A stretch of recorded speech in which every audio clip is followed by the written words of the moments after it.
আগামী 2025-26 অর্থ বছরে বাজেটে তামাক পণ্যের কর ও মূল্য বৃদ্ধি নিশ্চিত করা দরকার।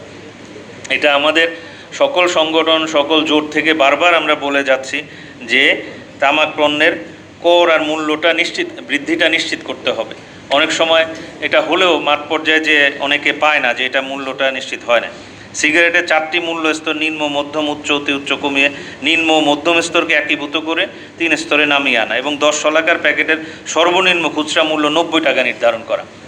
অর্থাৎ এই একেবারে যেটা নিম্ন স্তর এবং মধ্যম স্তর এইটাকে একীভূত করে 90 টাকা রাখা। ওই আগে যেটা স্লাইডে ছিল 60 টাকা 80 টাকা এরকম না, একসাথে যাতে 90 টাকা হয়। কারণ আমাদের এই তখন করও বাড়বে, আয়ও হবে বেশি, আবার নিরুৎসাহিত হবে যারা কিনতে পারবে না একসাথে। তামাক কোম্পানির বিভ্রান্তিকর প্রচারণা থেকে, যেমন তারা এই যেসব বলছে যে বেকারত্ব বাড়বে, এই যে CSR কর্পোরেট সোশ্যাল রেসপন্সিবিলিটি বলে ওনারা একটা ক্যাম্পেইন করে, এই জায়গাগুলোতে যেটা আমরা দেখেছি যে অনেক ক্ষেত্রে বিশাল আয়োজন করে, বড় বড় হোটেলে বা বিভিন্ন রকম দরবার আয়োজন করে এই 8-10টা গাছ বিতরণ করে অথবা একটা বক্তৃতা দিয়ে শেষ করে, কিন্তু আমরা দেখিনি যে ওনাদেরকে কোনো সময় যে বড় একটা হাসপাতাল করে দিছে বা এই ধরনের কিছু হলো। সুতরাং এই যে তথ্য এবং উপাত্তের সাথে ওনারা বিভ্রান্তিকর প্রচারণা করে যাচ্ছে, এই ধরনের মিথ্যাচারের বিরুদ্ধে অবস্থান নিতে হবে। আমরা সবসময় বলে যাচ্ছি এবং এই বলাটা যাতে কার্যকরী ভূমিকা নেওয়া হয়, এইটা আমাদের দাবি। যদি উপকার থাকতো তাহলে তো আমরা এটা কন্ট্রোলের প্রশ্ন আসতো না। ক্ষতির দিক আছে বলেই আমরা কন্ট্রোলের দিকে যাচ্ছি। তো এটার কিন্তু স্বাস্থ্যগত দিক আছে, পার্সপেক্টিভ আছে, হেলথ পার্সপেক্টিভ আছে, আমার এনভায়রনমেন্ট পার্সপেক্টিভ আছে, আমার ইকোনমিক পার্সপেক্টিভ আছে। তো এতগুলো পার্সপেক্টিভের মধ্যে সমন্বয় সাধন করা এবং স্বাস্থ্যগত দিক থেকে আমরা যেটা সবসময় বলতেছি যে এনবিআরের প্রতিনিধি খুব সঠিকভাবেই বলেছেন যে আমাদের যে এমপাওয়ার প্যাকেজ আছে WHO-র যে থিওরিটা, সেটা আমরা করব, সবগুলোই করব।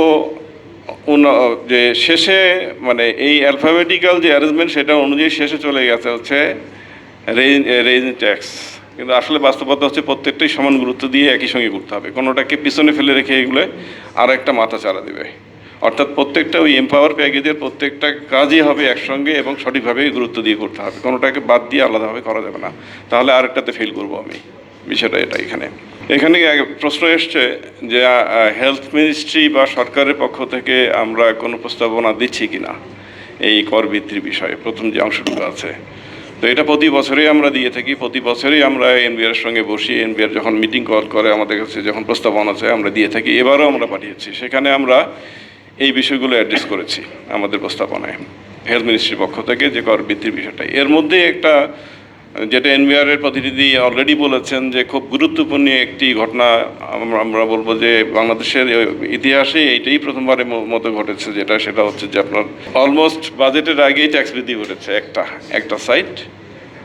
আর এটা হচ্ছে যে আমরা যদিও বলা হচ্ছে টেয়ার, আমরা বলি যে ট্যাক্সে কিন্তু কোনো টেয়ার আমরা দেখতে পাই না, কেননা ট্যাক্সের রেঞ্জটা একই, সবটাই একই। যার জন্য আসলে যদিও মূল্য স্তর বলা হচ্ছে, কিন্তু মূল্য স্তরও যদি আপনারা ম্যাথামেটিক্যালি দেখেন আসলে মূল্য স্তরটাও ওখানে অদৃশ্য হয়ে গেছে।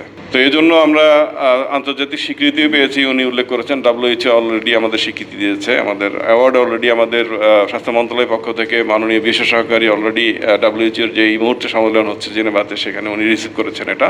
আমরা 31শে মে আমাদের যে বিশ্ব তামাকমুক্ত দিবস উদযাপন করব, সেই অনুষ্ঠানে আমরা আনুষ্ঠানিকভাবে এনবিআরকে এটা হস্তান্তর করব।